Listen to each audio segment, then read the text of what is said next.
Greetings. Introducing Voices of Festival, brand new podcast series from the International African Arts Festival, created to keep you connected as we count down to our 55th year of culture, creativity, and community.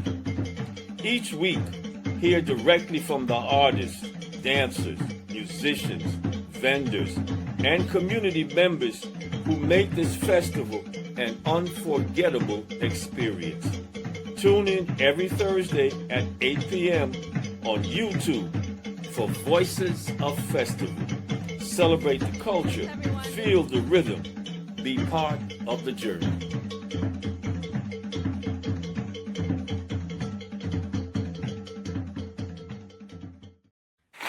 Hey, Badigani, Alafia, Salaam Alaikum, Hotep, Shalom. Welcome to Voices of Festival. I'm Adeyemi Bandeli, and I'm joined by Sakina and Kinard. And how are you today?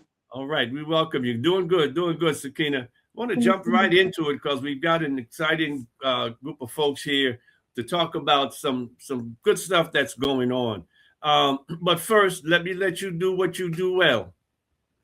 Yes, indeed, Baba. So welcome. This is Voices of Festival. We appreciate you. We'd like you to like, comment, subscribe, and share.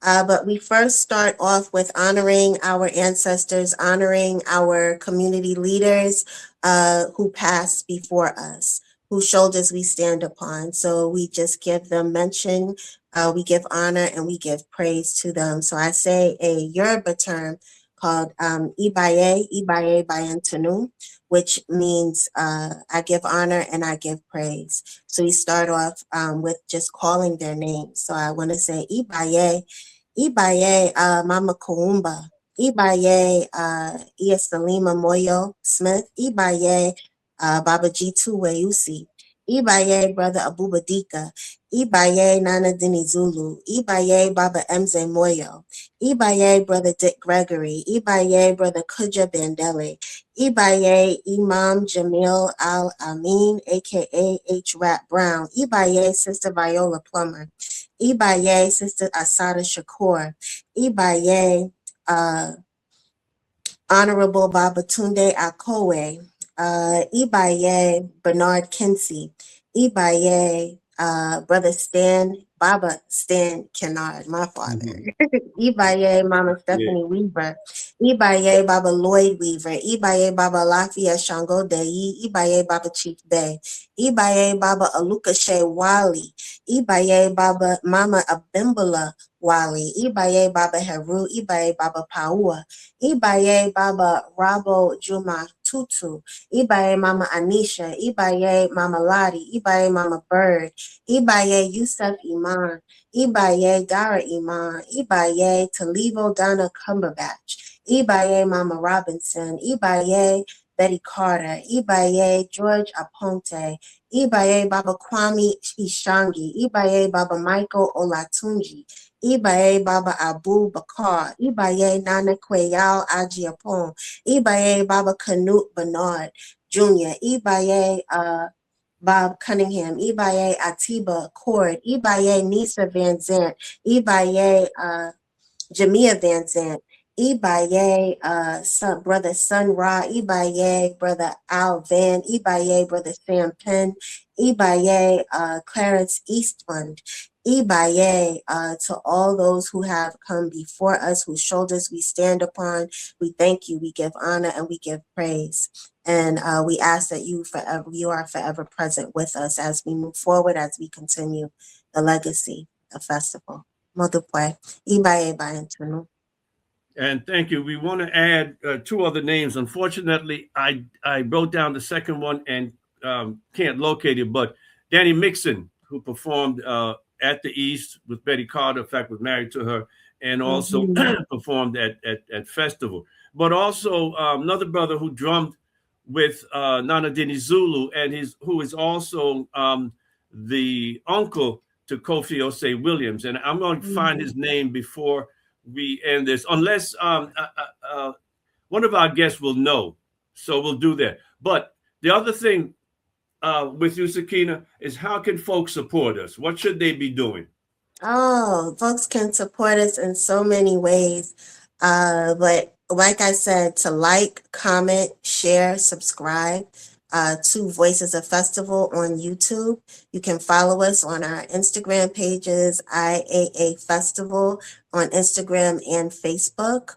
And you can text to give. You can donate. You can become a sustaining member by donating on our website, iaafestival.org. And our text to give number is 917-268-1592. You can become a sustaining member by donating to our nonprofit organization. So we appreciate all of the support and, the love, because we're in our 55th year. So we want to keep this ball rolling. Right. Thank you so much, Sakina. Folks, it's really important to understand how self-determination and Ujamaa work, because festival has been a self-determining institution since our beginning. We have been blessed that with the craftspeople and vendors that came, we were able to bring in the type of artists that we did. But more importantly, once we moved to Boys and Girls High, folks made a donation at the gate. They didn't fake like they were dropping $1 or $2 in there, but they paid because they understood that this was our space, and that if they wanted to come in to enjoy and see what was going on, then they needed to be able to support it. That kind of welfare mentality of, I'm gonna get over, just does not work well for our community. That is not how we grow. That's not how we enhance institutions. So I want to encourage everybody, take a moment out. You've got the piece that Sakina mentioned about text to give. It's the simplest way to do it, quite frankly, because the other ones where you donate and all of that stuff go around the Robin Hood horn. No, text to give makes it simple, but more importantly, move your spirit to give. All right. So now I want to introduce our guests tonight. They are the co-chairs of the Asaseyaa upcoming gala. And, I've always had this thing about whether it was gala or gala. And so they're using gala, and we're going to use gala. So please join me in welcoming someone who I've known, I think probably before she was born, but Inez Williams and AC Kilanga Bowser Santiago, who are the gala chairpersons for the upcoming Asaseyaa. Welcome to the Voices of Festival. Welcome, sisters. Thank you. Hello. Thank you. Listen, before we get into the gala, we were together in Pittsburgh, I guess last month, right, Inez? Yes. And so you all have been doing a nationwide tour, talks about the djembe. Tell us a bit about the tour first. So the tour is kind of a celebration of our 25th anniversary of Asaseyaa. We were founded with Asaseyaa African American Dance Theater. And so this tour is celebrating kind of that work. And one of the works that we created is Djembe in the New Millennium. And so this piece that we're doing is called The Revival of Djembe in the New Millennium. And it's really an opportunity for people to experience African drum and dance, but through the lens of young artists and young people who grew up in African culture, particularly in Brooklyn and in New York City. So mostly music and dance from West Africa, but obviously there are some rhythms infused from other places, as well as us just kind of using it as an opportunity to tell our stories, whether it's through the costumes or whether it's through a hip hop breakdown that we do. And so that is this piece that we're doing as a part of the tour. Tell me about the choice of the name for the tour. So the revival is basically Djembe in the New Millennium. We did it in the first time in 2012. And so we've kind of brought this piece back. And so it's essentially a drum piece basically with dance kind of interspersed, and the dancer's drum, the musician's drum. Originally, when we did it, we also played um, log drums as well, crins. I mean, so it's all about different types of instruments and that Mhm. experience of the djembe, but bringing that experience kind of to current times and us telling our story through the djembe. And then with the revival, we've also included talking about Asaseyaa and some of our legacy and the people that we've studied with, and the musicians and instruments that have kind of poured into this story that we tell. So there's some spoken word a little bit, as well as some imagery that is shown as a part of this revival sharing. Nice. Before I turn you over to Sakina, I just want to thank you all because I was struck during the performance in Pittsburgh. You mentioned that you do a video piece of folks who have been elders as well as a part of your journey. And you happen to have put my son in there, Kutcha Bandeli. And so that really kind of touched me and caught me. And I just want to thank you all so much. Let me turn it over to Sakina, who's going to talk to you now about this gala that is coming up.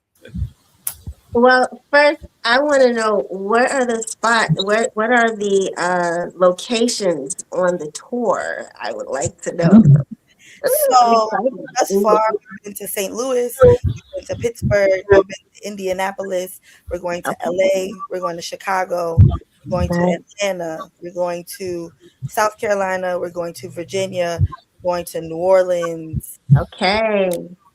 I think that's it so far. All right. All right. I'm excited. Yes. I'm And more excited to know locations to what's follow, right? More locations coming. And more locations okay. coming, yes. Oh, and we're doing Dance Africa as well. So we'll be in New York also. Okay, okay. This is really exciting and how amazing because it's like you're taking the Brooklyn Pan-African experience, storytelling through drum and percussion and dance and sharing it with the world. Like I love it. I'm excited. Can't wait till you come to Atlanta because I will be in the house. Where can I get tickets? So the tickets for the tour. Mm-hmm. So the tickets for the tour vary based on where we're going for each location, but you can Mm-hmm. find out more information at our website at Okay. www.asaseyaa.ent.org. And you can Mm-hmm. get information with links to the different ticket outlets because that Okay. changes from the city. Wonderful, wonderful. Well, I am excited. Thank you for explaining and just elaborating on what the tour is really about. So let's get into the gala, and I'm gonna pronounce gala because I say galas. Tell me about this upcoming event that's happening. So, Dreams in Action, this is going to be our second gala, but it is really monumentous because it's also a part of our 25th anniversary celebrations. It is May 12th, Mhm. 2026 at the Brooklyn Children's Museum on the rooftop. Um, Right. the theme for this year is, or the theme for the 25th anniversary is We Strive to Thrive. And Mhm. what we are uplifting this year is called Threads of Legacy. And so our Mhm. focus is for us to be able to think about the various textiles that we adorn ourselves with, that we use in our homes, and the way that those textiles can tell stories, can impart information, but also that they get passed down the same way that drum and dance and our stories get passed down. And so Mhm. attendees are going to experience, obviously, is that kind of telling the story of our people in Asaseyaa through textiles. And of Mhm. course, we're going to experience performances by Mhm. Asaseyaa. We are going to be obviously featuring sort of all aspects of Asaseyaa. And so you'll be seeing Mhm. the young people anywhere from 4 all the way up to grown adults. If Mhm. you're in attendance, because our goal this year, being our 25th anniversary, is really for us to showcase what that looks like. And a large Mhm. part of what that looks like is the opportunity for us to be able to pass this on to our children. And so being Mhm. able to have 4-year-olds, being able to have a mother and daughter pair on the tour together this year. Those are the types of things that we want to be able to uplift. And also the reason why we're fundraising is that we want to be able to continue to have these types of programs for 25 more years afterwards. Hey, Inez, we couldn't tell who was the mother and who was the daughter, though. Seriously, the dancing is keeping us young. It's keeping us youthful. It's keeping us youthful. So yeah, so that's that's the energy and the spirit of the gala. I tell everybody that a part of my charge and Kilanga's charge with the gala is, and really with the 25th anniversary overall, is that we need to be able to call on the support of our community to be able to provide consistent scholarships and programming for our children. Asaseyaa, unlike many organizations, as a nonprofit, we didn't start getting funding or grants or anything like that until, I don't know, maybe the last 5 to 7 years. And so everything that we've done has been with the support of our community. And a lot of funding is being cut. And so right now we're really calling our community and our wider network to call on their wider network and their wider network for us to be able to continue to garnish support. My goal by the end is that we are able to figure out a way to have an endowment for Asaseyaa, so that scholarships are not based on state funding or city funding, or if we can get it or do we fit the grant, but that we are able to sustain and be able to do those things forward regardless. Sister AC, we were talking before we went live or went to the show. You're the other co-chair, but you also have a history, because I asked you whether you were a dancer. But so what is your connection to Asaseyaa? So I was a dancer in my youth, very long time ago, and it's out of Brooklyn. But we moved to Florida when I was younger. But my direct connection with Asaseyaa, all three of my children are products of Asaseyaa. My youngest daughter is actually currently still a student in the School of Arts. My children have all three have attended the summer camp. I have pictures of my oldest Jossie, who's now about to go off to college, at in the Tiny Tots group. He was part of one of that first crew. Inez, I sent Inez some photos the other day from way back in 2010, 2012. And so it's been amazing to really witness the growth of the organization. I'm currently on the board, and I find it super important to not just be a spectator, but actually be involved in the continued growth of such a worthwhile organization. And you guys have two very outstanding MCs. Yes. What do y'all got to tell us about them? We do. So one MC is Shani Culture. And he's a radio personality and an MC, and just a really great person. We've worked with him previously, and so we're glad that he is willing to lend his voice to our cause. And then, of course, Miss Sharon Gordon, who was also one of our MCs last year, who we've also worked with closely before. She actually brought our youth ensemble out to in Queens. I want to say the Reggae Fest. I'm probably not saying the event properly, but she brought us out 3 or 4 times before our youth ensemble. So we've connected with her, and again, just really great people. They're going to bring the energy. They're going to keep everybody engaged, and of course help us to continue to raise funds as well. Yeah. One of the great things about this experience also is that, as Inez was mentioning, this is about our community coming in to support us.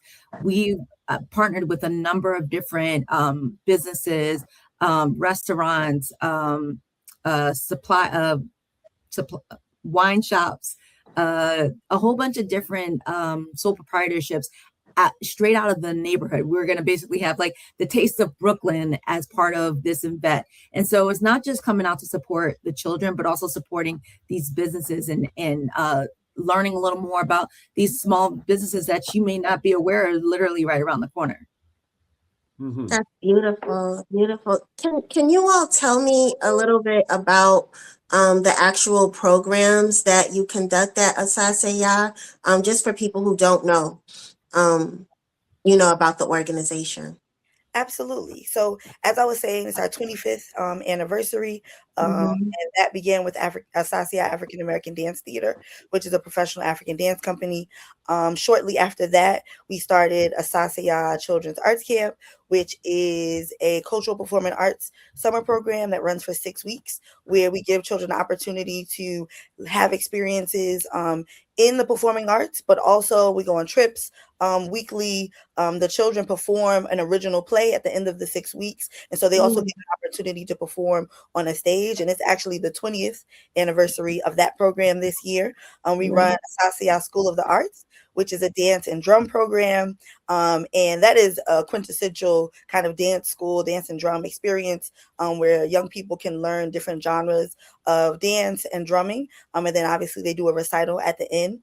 This year marks the 15th anniversary of Asaseyaa School of the Arts. We also have an in-school program, which is Asaseyaa Outreach, which is where we kind of go into schools within the community all over the city, and we provide different types of workshops, anything from theater to visual arts, but we also do lecture demonstrations in schools or trainings with educators or other corporate organizations as well. And then we are going to be on our second anniversary of our new space. We're at 506 McDonough Street, right in the community at the corner of McDonough and Patchen, which we're really, really proud and excited for, just because when we closed our doors at the other space in 2019, it was difficult. It was difficult and saddening, but what I will say is that this time has given us the opportunity to come back into the community with more space and with more opportunity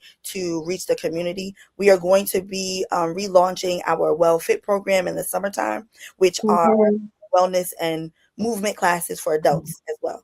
So that's all of the Asaseyaa things.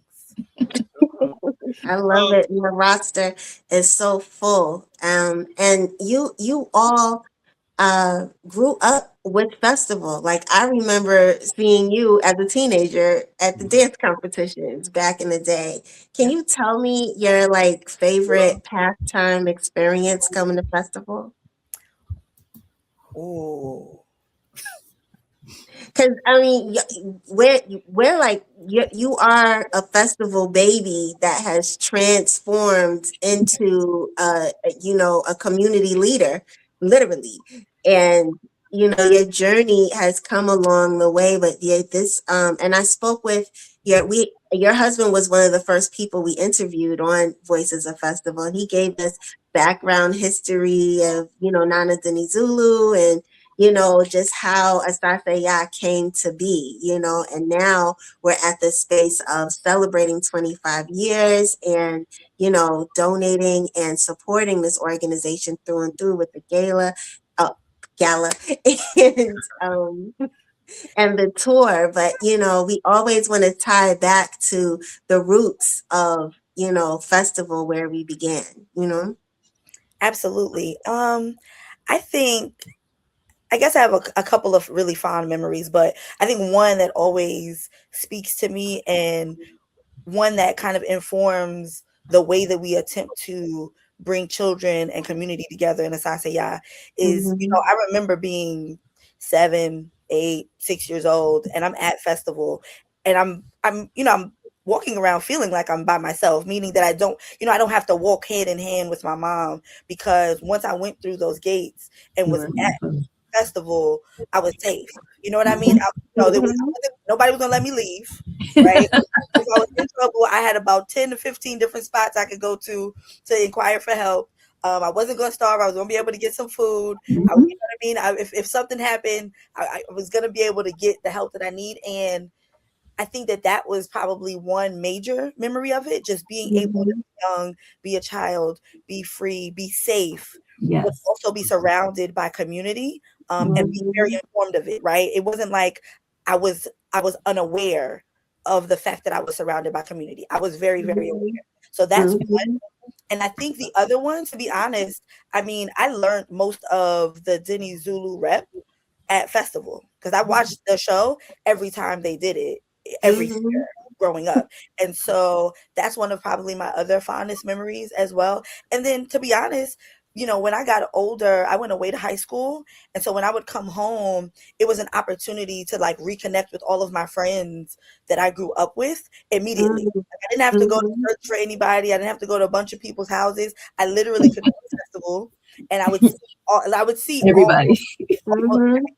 And so for someone who grew up in this community and then, went away to school and would come back, it was an opportunity to have a family reunion in the course of a couple days. That's and then right.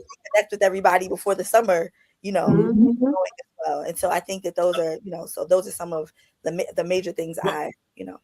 I just want to know, did you meet your husband at festival? So no, I did No? not actually. No. So Osei and I have known each other most of our lives. Now, Nakodia his mom was my teacher in pre-K in the 4th grade, actually. Wow. So, and Afua was my dance teacher as well at Wayusi Shule. So, or Johnson Prep, both actually. And so, yeah, I've known him a really long time. We just didn't date until after I was out of college. So you all grew in love. Yes, absolutely. Oh man. All right. Listen, y'all, we're going to be coming right back. We're going to take a brief break, and each session we do a recap of Festival 54 so folks can see what they missed and also have some remembrances of what they saw. So we're going to take a brief break. We'll be right back. Is he, and as long as our people think the way they think, we will never be able to do what we as a people Make should some noise do. for Sakina, yo. Light force on the trillion, lights on the ceiling. On the universe I travel, light beams are staring. Floating through the cosmos, searching for the antidote. Ghost disguises, hope proposing, toast and blowing smoke. I'm focused on the calligraphy and the message behind the notes. No, I will not fall for the same things anymore.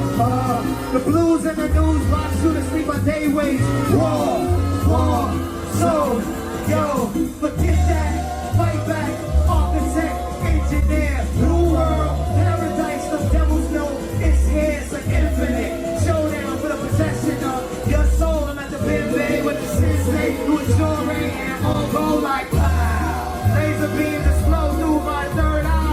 Wow, he's doing CPR, zombies and Bed-Stuy, curing disease impossible. Magic Johnson Hospital. All right. Festival 54. Yes. Sakina's favorite group. So,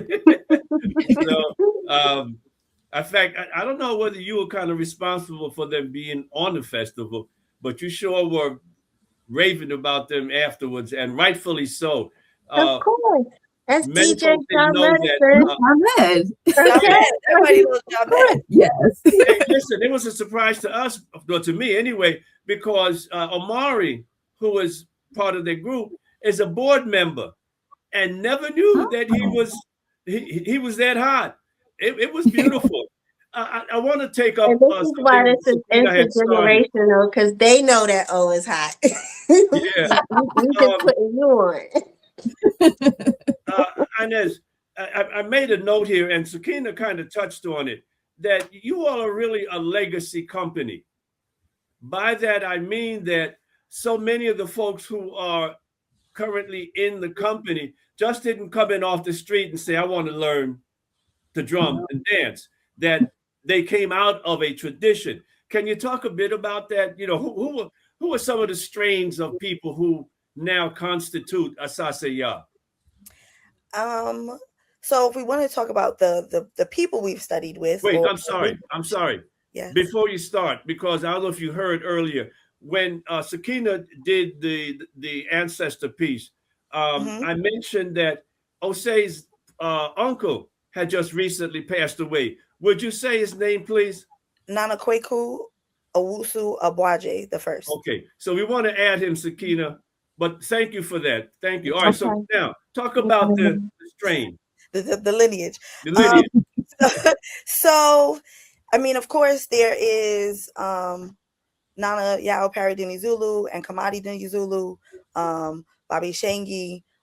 There are those musicians that, fed into Osei and Yao. But then additionally, you know, for some of the dancers, of course, Mama Wilhelmina Taylor, myself, and I used to studied with her. Some of the rich dance school community or history in Queens and Brooklyn, Bernice Johnson, right, and some of those types of institutions are the stock from which we come, as well as Ife Tayo, as well as I know my mom studied with Catherine Dunham. There are some people that in the company that study with Cheryl Byron from Something Positive. So it's really very comprehensive as far as Pan-African drumming and dancing is concerned. And most of us are street festival babies, to be honest. I don't think that there's really anybody, the group, to be honest, that doesn't have some exposure direct. A direct exposure, history, or connection to it. And I think that it speaks volumes for not only what we do, but the way in which we do it. Right. And so our desire to connect with the community, our desire now to call on the community to support us forward is based on the tutelage that we've got from our elders and from our ancestors. Right. If there wasn't a street festival and it wasn't a place of us going to, like, no, you go to, when you get to the gate, you drop your dollar or 50 cents. That's right. The big bins on your way in. If we hadn't been seeing that, I don't know that we would have Kilanga on our board and a co-chair of the gala, because it wouldn't be in our mind frame to necessarily do so. So, you know, I think that all of that speaks to kind of who we are, and also our passion for the arts, but the art as it connects to culture, because we also don't look at our art forms as separate, right? We understand that the drum speaks our history, right? The drum has allowed us to be able to carry our stories with us. The same thing with our movement. And whether we are doing, you know, a traditional dance, or we are doing something more contemporary, right? We are able to continue to tell our stories by virtue of that. And so I think all of those things really have poured into kind of who we are and the stories that, you know, we want to tell. And see, are you part of that stream also? I am, like, so it's funny to hear Rubie talk about like these connections. Aissa and I used to dance together. So before there was Ifatayo, there was Children of Diaspora, and I was done with Adeyemi Goodall and my mother, Oni Pache. Prior to that, there was Calabash. And I remember I met Majida in Calabash, and I know we all used to work together. So I am also a child of the festival. I mean, I'm talking about, like, Rubie is 100% correct. Going through those gates, knowing that you were safe. I would go to Mama Ambola's tent. I would help her sell her cakes. I would go over to my other mother's tent and Mama Ama's and go and help her sell her jewelry. I mean, this was a home for me. And so when we moved, when we came back, we would come back for the summer times and have that reconnection. And because this is something that's very unique to Brooklyn, because outside of Brooklyn, you don't have, or it's much harder to recreate that type of connection.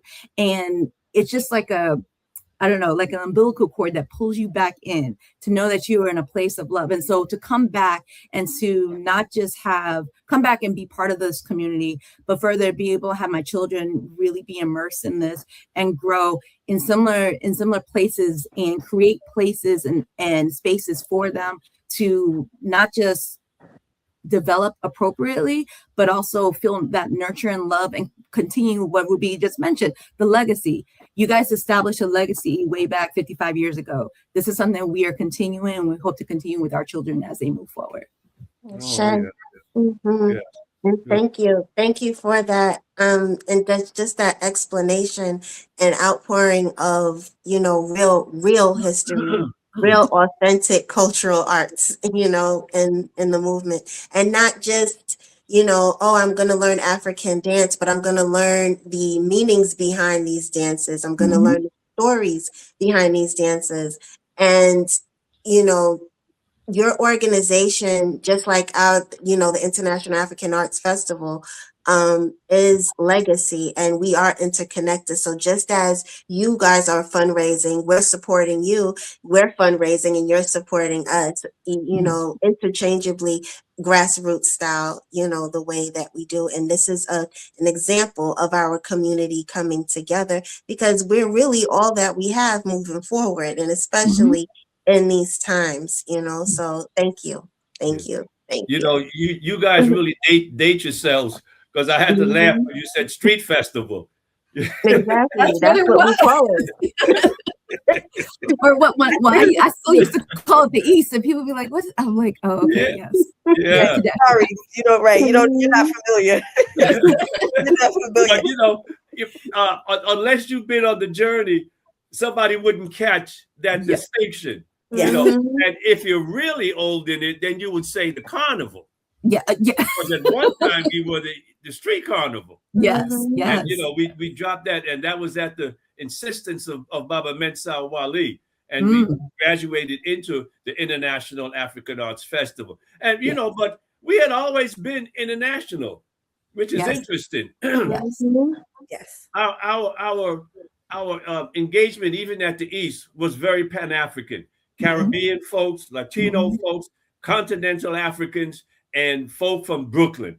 You know, I mean, that was the nucleus of the festival, and that just continued to grow. And I think more importantly too, it's so important when you have an environment where people feel welcome, and whatever they're into, they can feel welcome there. You could be Rasta, Yoruba, Baha'i, you know, help me, whatever else. Muslim.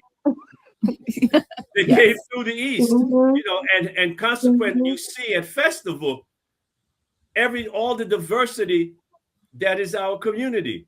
It's all there, but more importantly, it's how they're there, which is in unity. So it's not only just the kind of homecoming that you two talked about, but also homecoming for the various aspects of our community. And it's an awesome piece. Now, tell us about the space that the gala will be taking place in. Oh, so we're going to be at the rooftop of the Brooklyn Children's Museum. As we mentioned, we're keeping this home. We're keeping this right in the community where the company is growing in. And we have a wonderful installation, actually curated by Asaseyaa, one of the dancers and the costume designer for Asaseyaa. Like it's all about really showcasing the talent of Brooklyn and of Asaseyaa. This is what this night is truly about. I know it's going to be fabulous. I can't wait. Definitely come out dressed to impress. So, when you say, is it a fashion show too? Is there a fashion show? Well, it's not. There's no fashion show, but there's a show. Yes, there is a show coming out dressed. Yes, they come out dressed. The attire for the evening is, or the goal is African excellence, right? And so come dressed and adorned in your most beautiful attire.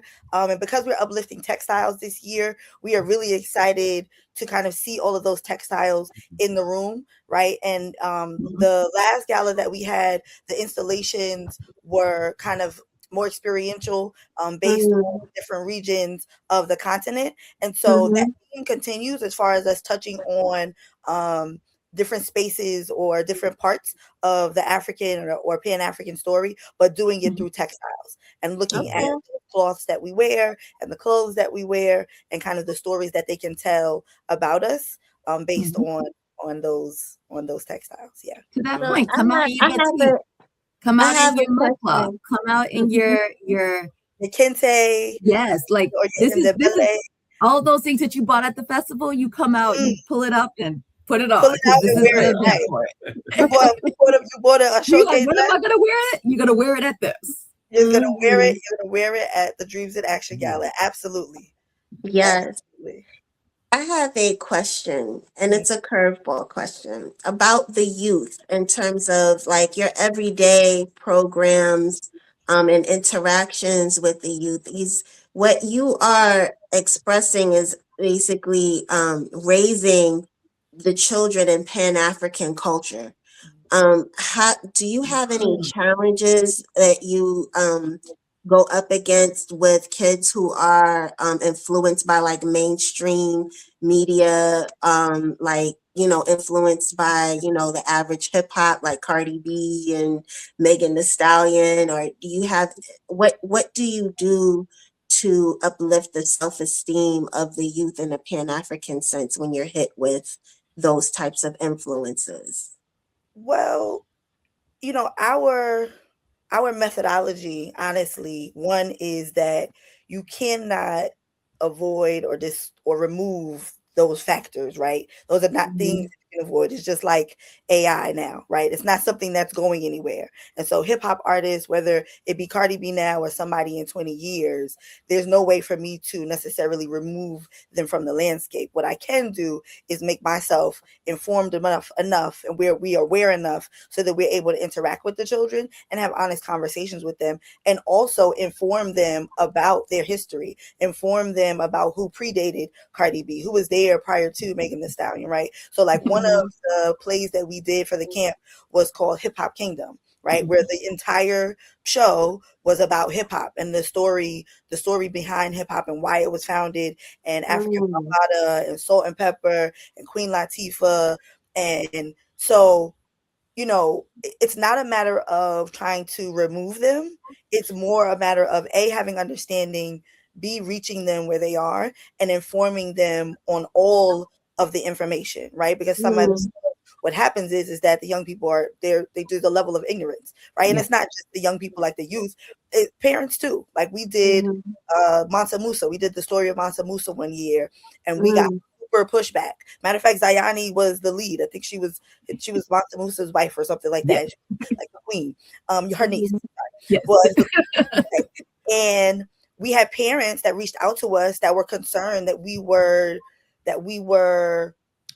teaching them that it was too much about money, right? That we were like focusing on making money, right? And we were like, that's not the point of this. The point of them understanding who Mansa Musa was and the impact that he had is so that they can understand their history, so that they can understand that money does have value, wealth does have value, and wealth can look like a variety of things. And so again, by us telling those stories, right, we can connect them because they're, you know, rap artists that talk about their money spreads and how much money they make, right? Yeah, and that's so weird that somebody would give you pushback about that.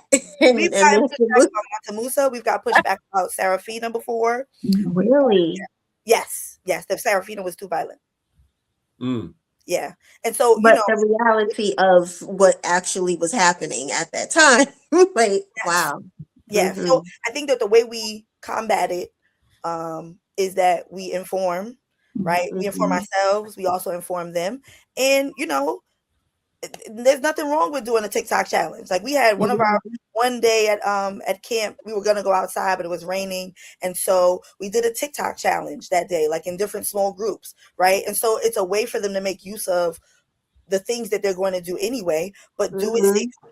Do it, you know, in the comfort of the camp, you know, in a space that their parents are comfortable with them being in, appropriate songs. And so I think that there's a way to do it that allows for them to not have to feel disconnected or I love that. And I'm assuming you're teaching the young women about honoring their bodies and self-esteem and image and stuff like that. Oh, absolutely. You know, I think the sheer nature of having a dance program, right? So in our program, you know, we have ballet classes, and we have modern classes, along with African classes, along with a Caribbean folklore class. And so in the same breath that you're going to wear a lapa, you're also going to have on a leotard and tights. And when you look in that mirror, no matter what your body shape is, no matter what the way that you look visually, that you're all going to be respected, you're all going to be appreciated, you're all going to be poured into in the same way and celebrated, you know, as you are learning these art forms. And I think that one thing that we definitely don't want to dissuade them from is being able to see themselves and to love themselves for, you know, the way that they are and the way that they are, and kind of celebrating that together, you know. So absolutely. Thank you. Let me just, because of the nature of what you guys have, health is so critically important. It's taken out many of our elders. They ain't being shot by the police or being hung. It's health issues. Mhm. Do you provide something for the young people as they move forward, talking about diet, talking about nutrition, in order to be a good dancer? Yeah, so it's not like a formal program, but definitely our instructors and Zakia, the artistic director, has conversations with them about their diet, about them preparing for the recital, about the foods that they're eating, even as they go on breaks between classes. You know what I mean? That they're eating properly as they're doing so. Because you're right, we know that in our community, both large and small, that there are different health risks that we've had, and it being really, really important that we pour that into them when they're young, so that as they get older, it's not something that they're trying to find, right? That it's already the way that they're kind of carrying on in their life. And even we don't have a dance school with the goal that everybody's going to become a professional dancer, right? So some of that participation of them moving, of them drumming, is sheerly them being able to be active and to remain fit and have a healthy body and a healthy mind, for them to be able to mature with that being a habit. Because when they finish our program, hopefully they'll continue and go take a dance class or some type of or yoga class, because it's a part of what they do. It's a part of kind of their life set. Yeah. Okay, So for the wonderful. folks that are watching, the folks that are watching, both young people and adults, what would you say to them that would kind of encourage them to come down to be a part of the Asaseyaa journey? When is enrollment? So I'm like, well, Rubie, you just mentioned the AY Fit classes are about to start up specifically for the adults, and then the summer camp, enrollment for summer camp just opened up, right? Yes, enrollment for summer camp just started. And so camp starts July 6th, and you can get information on our website, www.asaseyaent.org, to register for our summer program. The dance school, the recital, is on June 21st, but we will start back in the fall. It is usually about that first week in October, right after our wonderful Art is Alive event that we have. So make sure you guys come out to Art is Alive mid to in September, as well as we're celebrating then as well at our space. But that's where people can find information. What I would say is, if you would like to be a part of a community, be a part of a family, where not only your children and young people can find a space in a home, but you can also, and whether it is that you are joining our board, whether you are a part of our parents association, whether you are just joining classes for WellFit, but it's a space that you can come in and connect further with the community. And so that would be one of the major, things that I would talk to somebody about, is the sense of community. Because like, what I said and what Kilanga said about the festival, is that was one of the major core memories of it, is having a sense of community. And I know when we founded the summer camp in particular, one of the major reasons why we did is because there was a void. You know what I mean? I came home from school and I started teaching, and I was like, these children don't have anywhere to be, right? To be themselves. So when we started the summer camp, I remember I taught summer school, and I was pregnant with our son, and I was like, yeah, this is not it. Like, we need to have a place where our children can be safe, can be creative, can learn discipline, can be self-aware, can feel empowered, and can feel loved and embraced, but also can be very boldly themselves at the same time. Because no two children, no two human beings are the same. And so that would be the other part, is that both you and your children can come into Asaseyaa at whatever space that you do, and feel connected, but also feel uplifted and empowered to be exactly who you are in the way that you want to be. Ashe. Thank you. Thank you. This is real youth leadership, people. Like, at its core, at its nucleus. And please come out to the Asaseyaa Gala.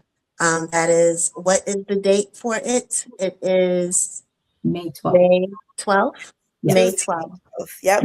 At Tuesday, May 12th at the Brooklyn Children's Museum.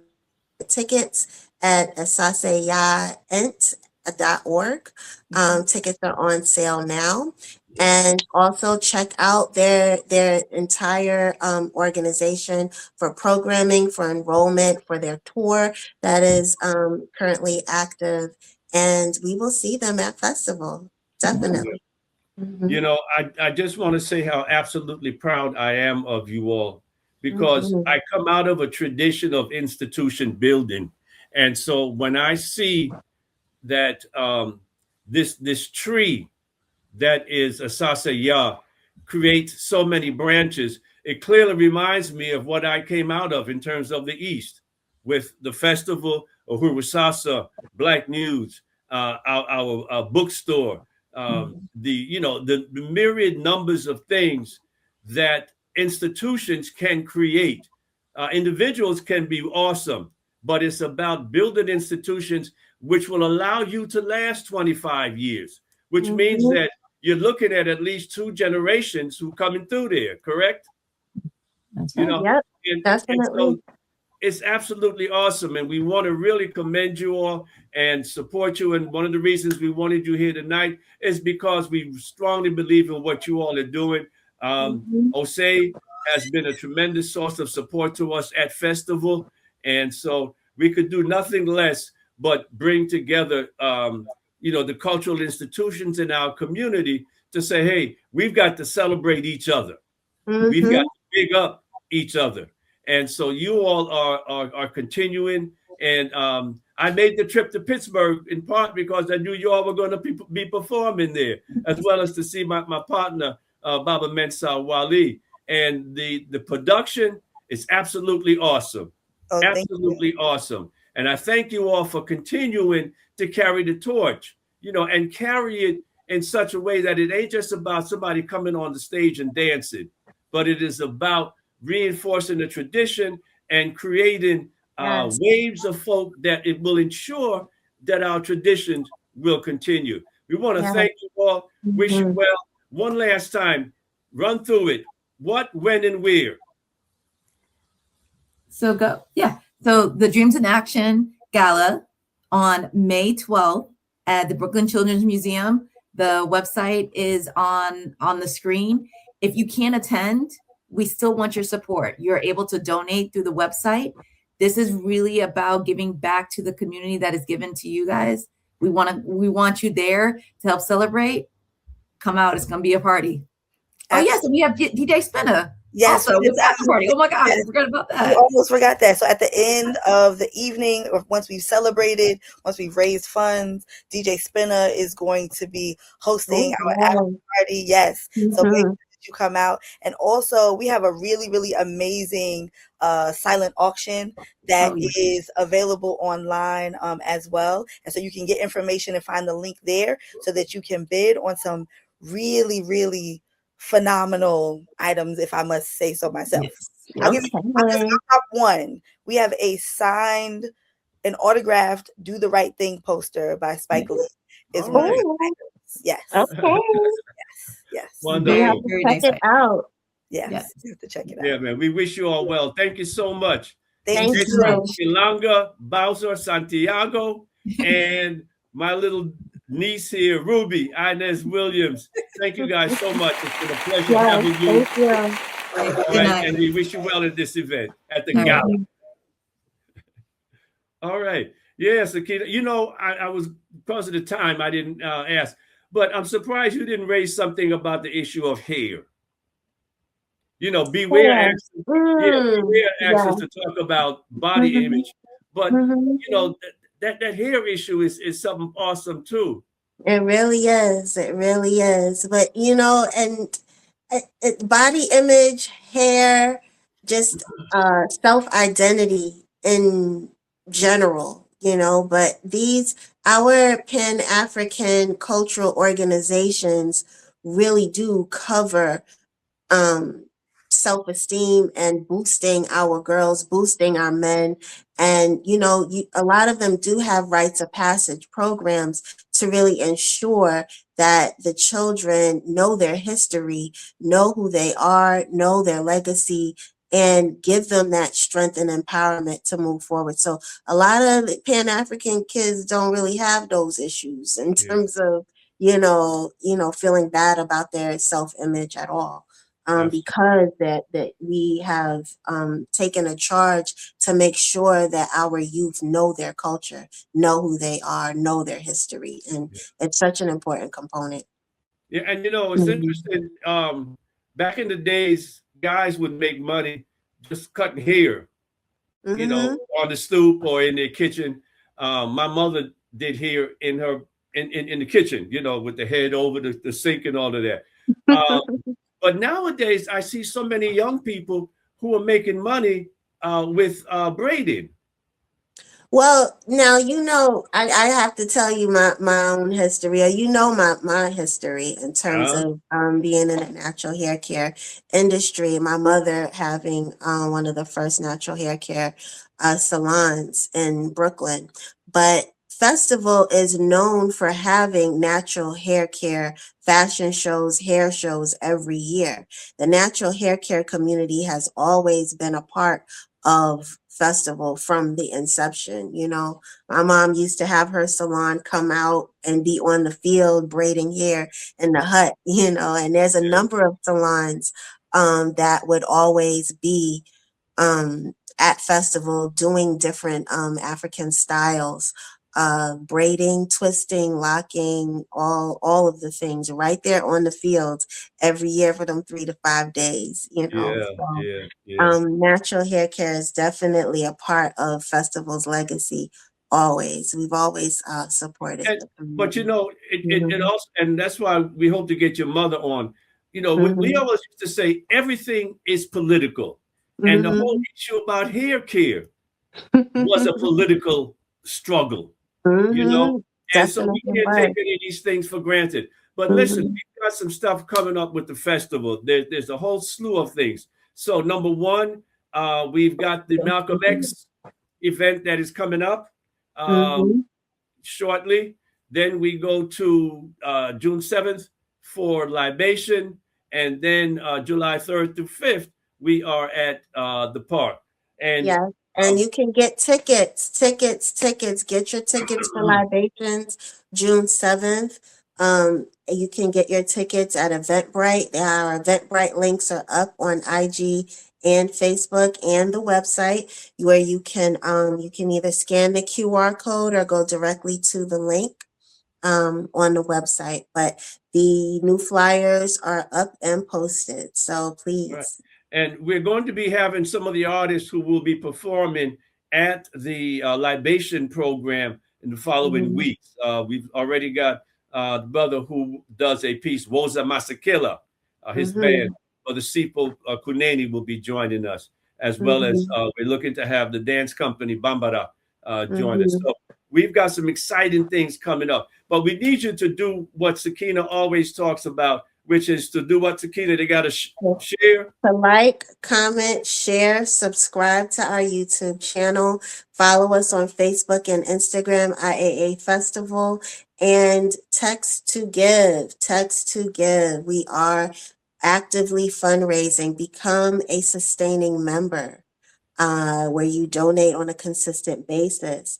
You can donate in increments of 55. The text number is 917-268-1592. It is very easy. You just text the word give and they will respond, and you can continue on. Yeah, and Sakina, to end out the way you started, I want to encourage people who have had members of their family who have been part of this festival journey, that they ought to be making a donation in their honor, in their remembrance. That list that you ran down was probably about 25. And that's just the folks that we know of. But we know people who have been on this journey with us for a while. And we want to encourage you to make a contribution in their honor. Say that you remember them, not just verbally, but here, let me make sure that, because it meant something to them as individuals, and I'm sure it meant something to your family. So you can do it in remembrance of an elder or remembrance of your family and in honor of them. However you choose to do it, you know, and I don't want to be sounding like Jerry Lewis with that, what was that thing they used to do? That marathon, you know, but African-American folks, we need to support our own. So we want to thank you all. Sakina, as always, appreciate you. Folks, till the next time, be loving, be blessed. I'm Adeyemi Bandeli. Shame, peace. I'm Sakina and Kinard. Thank you.